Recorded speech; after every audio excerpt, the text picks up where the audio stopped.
warahmatullahi wabarakatuh. Bersama saya Babin Kaptimas Degari Dalko Aitu Yulia Santi bersama seluruh warga Jodong Lubosao yang saat ini standby di depan PLTA Maninjau karena titik longsor di titik yang lama, yang mana satu musibah yaitu satu mobil Avanza tertimbun di titik longsor yang terjadi sebelumnya. Jadi sementara ini warga tetap siaga dan warga yang ada di seluruh atau di pinggir-pinggiran jalan sudah diungsikan ke SD 38 Lubosao.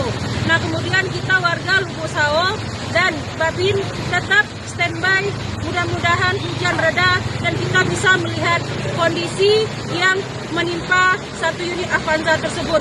Dan kemudian untuk jalur lalu lintas dari Lubukasung menuju Maninjau itu terputus total. Demikian laporan dari saya. Wassalamualaikum warahmatullahi wabarakatuh. Selamat malam.